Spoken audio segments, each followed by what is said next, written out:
In September, the Dark Lady players will be doing a production at West Park Church which offers a medieval mystery tour of 12 parodies of the Gospels, all taken from Shakespeare's plays.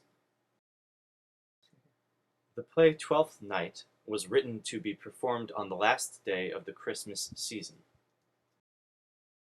It was written to take place here at the Middle Temple Banqueting Hall, notable for its great windows and ebony ceiling. It was a time of drunkenness when things got turned upside down. The three principal characters are each parodies of contemporary Christian leaders. Sir Toby Belch is an allegory for Sir Toby Matthew, a Catholic sympathizer who later became a priest. The tall Sir Andrew Aguecheek, who has no more wit than a Christian, speaks 3 or 4 languages but cannot understand basic Latin or French, is a parody of the tall and able linguist Sir Lancelot Andrews, Dean of Westminster, who is known for obsessive nocturnal studying and his Aguecheek.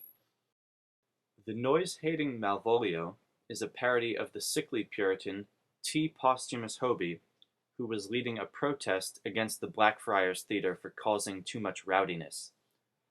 So the play mocks the foolishness of Christian leaders, and invites us to read the play as a whole as a religious parody.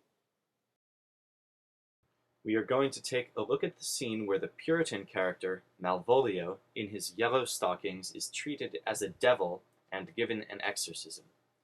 This is a rewriting of 2 themes in the Gospel. The first story is the exorcism of Legion. Jesus met a demoniac who was possessed by thousands of devils. Jesus exorcises him, and the spirits all leave, and he is cured. Sir Toby Belch refers to the devils of hell, and Legion possessing Malvolio. Malvolio's name comes from the Italian, I wish evil. To the Elizabethans, greatness could mean pregnancy, so in this sense the greatness thrust upon Malvolio is that his stomach is filled with demons. Malvolio is literally puffed up with a great quantity of wind. Then in the play, the clown Festi dresses up as an imitation clergyman to try and do the exorcism, but it fails, and so Malvolio remains a fiend. Malvolio's Puritanism is identified with his devil possession, and he talks about the Bible as devils do, as bibble babble. The second Bible story is the harrowing of hell from the Gospel of Nicodemus. It describes how Jesus goes down to the gates of hell, where he lights it up with his brightness and confronts Satan.